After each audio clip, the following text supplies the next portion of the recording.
स्वागत है आपका अपने YouTube चैनल ड्रीम कैरियर में। दोस्तों, हम लोगों ने अधिगम चैप्टर स्टार्ट किया था और अधिगम का पठार और अधिगम के सिद्धांत के बारे में चर्चा किया था। तो दोस्तों, उसी के आगे आज अधिगम के कौन कौन से सिद्धांत हैं इसके बारे में चर्चा करते हैं। हेडिंग डालेंगे अधिगम सिद्धांत, हेडिंग डालेंगे अधिगम सिद्धांत।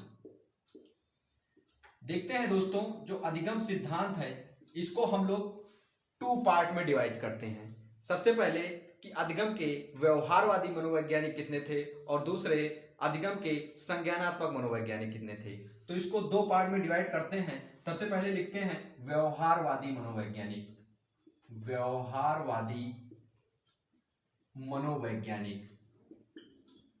दोस्तों, व्यवहारवादी मनोवैज्ञानिक कौन कौन से थे और दूसरा लिखते हैं संज्ञानवादी मनोवैज्ञानिक, यानी संज्ञानात्मक मनोवैज्ञानिक, संज्ञानात्मक मनोवैज्ञानिक। तो दोस्तों, देखते हैं सबसे पहले जो व्यवहारवादी मनोवैज्ञानिक हैं उसमें कौन कौन से राइटर आते हैं। हमने इसको दो पार्ट में डिवाइड कर लिया। एक पार्ट में हमने व्यवहारवादी मनोवैज्ञानिक डिसाइड किया और दूसरे पार्ट में हमने संज्ञानात्मक मनोवैज्ञानिक डिसाइड किया। तो जो पहला पार्ट है व्यवहारवादी मनोवैज्ञानिक, इसके अंतर्गत कितने राइटर आते हैं। तो नंबर फर्स्ट पे आते हैं पावलोव, नंबर सेकंड पे आते हैं स्किनर, नंबर थर्ड पे आते हैं थार्नडाइक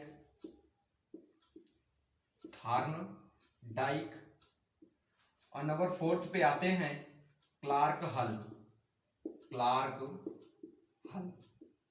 ये हमारे चार ऐसे व्यवहारवादी मनोवैज्ञानिक हैं जो व्यवहारवादी मनोवैज्ञानिक कहलाते हैं। देखते हैं संज्ञानात्मक मनोवैज्ञानिक कितने हैं। तो संज्ञानात्मक मनोवैज्ञानिक कोहलर हो गए और कुर्ट लेविन हो गए, अल्बर्ट बंडूरा हो गए। नंबर फर्स्ट पे कोहलर, नंबर सेकंड पे कुर्ट लेविन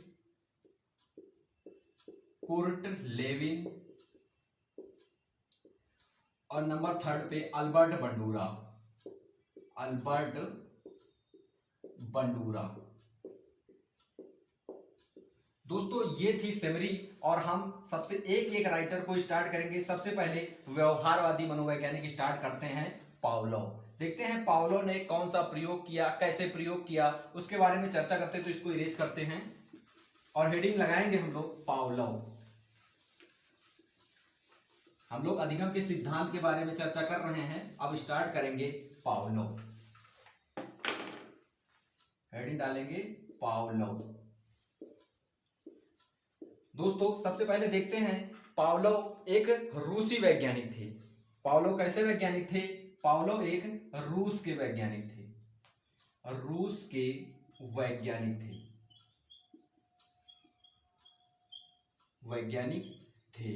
जो पावलोव थे ये एक चिकित्सक थे। इन्होंने अधिगम के सिद्धांत के बारे में एक चर्चा की है, इसीलिए पावलोव का नाम वैज्ञानिक के नाम में आ जाता है। इसका मतलब जो पावलोव थे ये चिकित्सक थे। पावलोव स्टार्टिंग में क्या थे, चिकित्सक थे। पावलोव स्टार्टिंग में चिकित्सक थे। देखते हैं दोस्तों, 1904 में उन्होंने पावलोव ने कुत्ते पर प्रयोग किया। इनका प्रयोग देखते हैं क्या है। पावलोव ने प्रयोग जो किया था, प्रयोग किस पे किया था, कुत्ते पे किया था। कुत्ते पर इन्होंने अपना प्रयोग किया था। पावलोव को चिकित्सा के क्षेत्र में 1904 में नोबेल पुरस्कार भी दिया गया था। 1904 में पॉइंट बना के लिख लेंगे, 1904 में चिकित्सा के क्षेत्र में नोबेल पुरस्कार दिया गया था। नोबेल पुरस्कार दिया गया था। तो पावलोव को 1904 में चिकित्सा के क्षेत्र में क्या दिया गया था, नोबेल पुरस्कार दिया गया था। आइए देखते हैं कि पावलोव ने जो अपने प्रयोग कुत्ते पर किया है वो कैसे प्रयोग किया है। देखते हैं, इसके 3 चरणों में इन्होंने सबसे पहले प्रयोग किया है। नंबर फर्स्ट चरण है, पहला हेडिंग डालेंगे पहला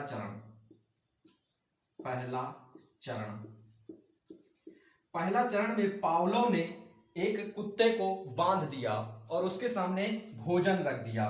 एक पहले चरण में पाउलो ने एक कुत्ते को बांध दिया, यानी ये स्टैंड हो गया।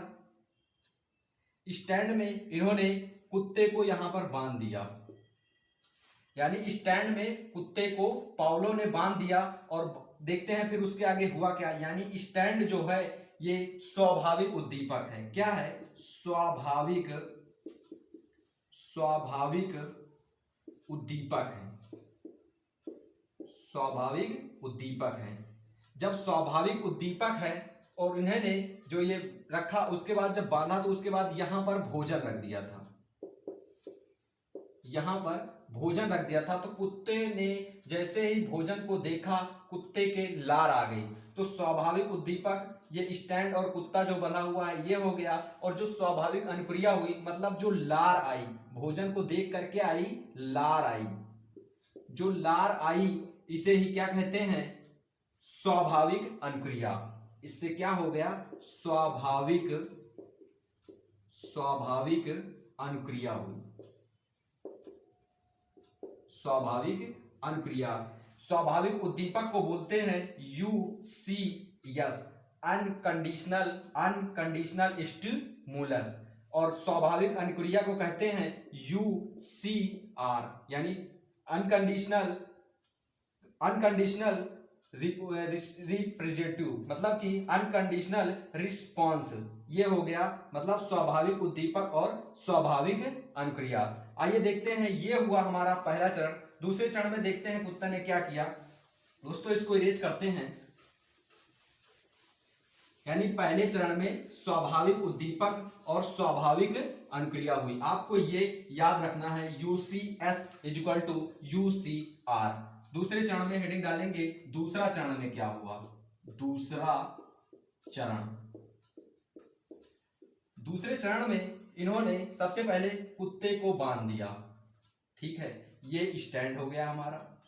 ये डॉग को यहां पर बांध दिया और यहां पर भोजन रख दिया। यहां पर डॉग है और यहां पर हमारा भोजन है। इन्होंने सबसे पहले घंटी बजाई। ठीक है, इन्होंने घंटी बजाई। जैसे ही घंटी बजाई, कुत्ते को लार आ गई। तो इसका मतलब जैसे ही घंटी बजाई वैसे ही लार आई। इसे ही जैसे अस्वाभाविक, लार को क्या कहा जाता है? जैसे ही लार आई इसे स्वाभाविक अनुक्रिया कहते हैं, लेकिन जो घंटी हो गई वो अस्वाभाविक उद्दीपक हो गया। तो यहां पर इसको लिखते हैं, जो अस्वाभाविक उद्दीपक होता है, अस्वाभाविक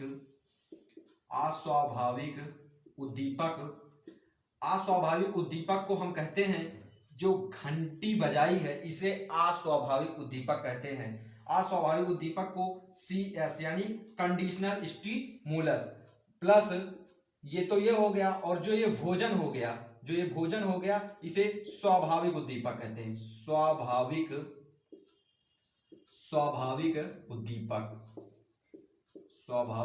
उद्दीपक यानी अनकंडीशनल स्टिमुलस। यानी अस्वाभाविक उद्दीपक हो गया घंटी, स्वाभाविक उद्दीपक हो गया भोजन। घंटी और भोजन से जो हमें प्राप्त हुआ उसको हम लोग बोलते हैं स्वाभाविक अनुक्रिया। स्वाभाविक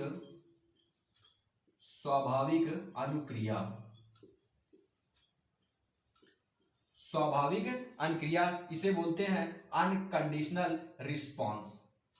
यानी अस्वाभाविक उद्दीपक या स्वाभाविक उद्दीपक मिलके स्वाभाविक अनुक्रिया करते हैं। ये हमारा दूसरा चरण हो गया। आइए दोस्तों इसको इरेज करते हैं और देखते हैं तीसरे चरण में क्या हुआ।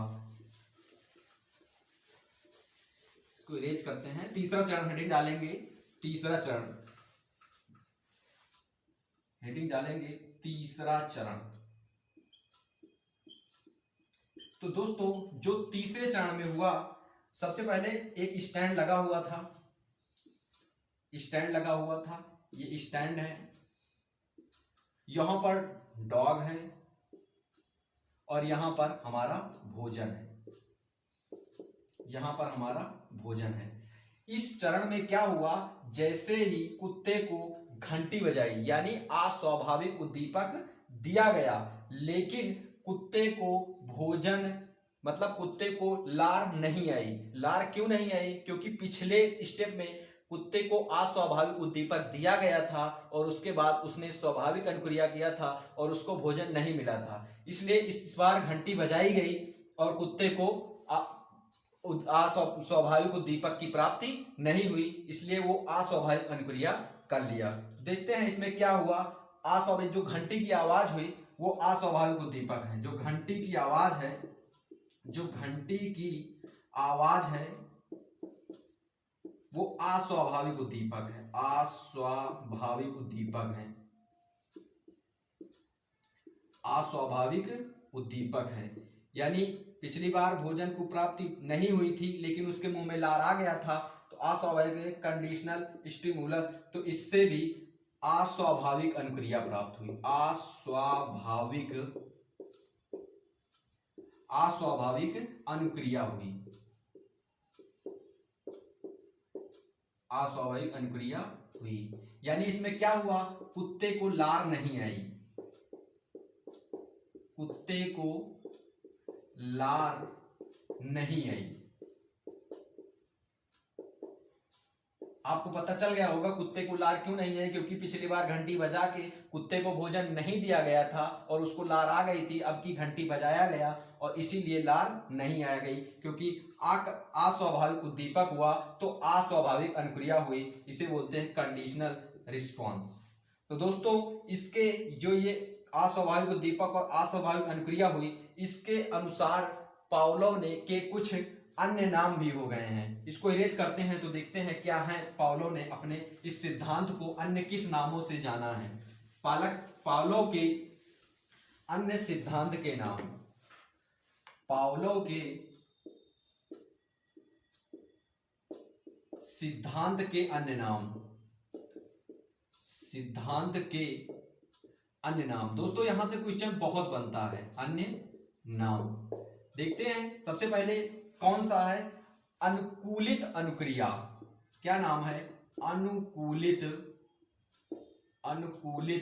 अनुक्रिया, अनुकूलित अनुक्रिया।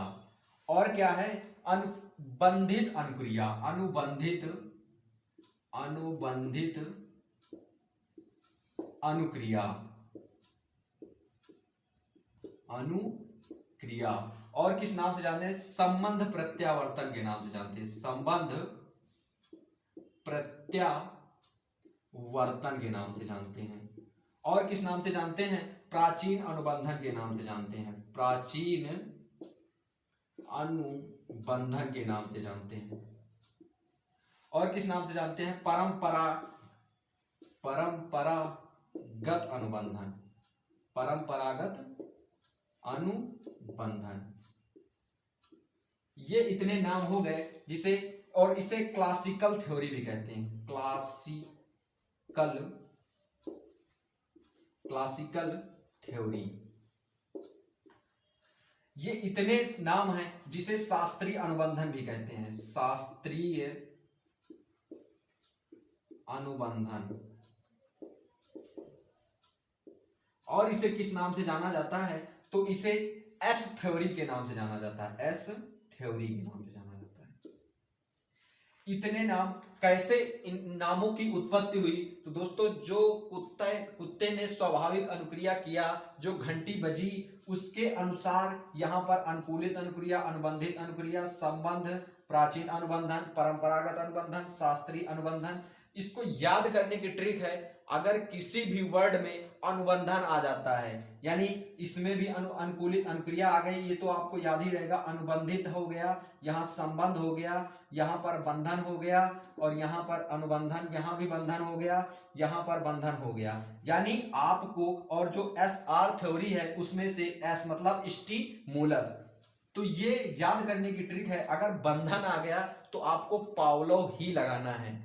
ये आप लोग इसको याद कर लीजिएगा। यहां से क्वेश्चन उठते हैं, क्लासिकल थ्योरी से क्वेश्चन श्योर उठते हैं। तो दोस्तों आई होप आपको समझ में आया होगा पावलोव का सिद्धांत।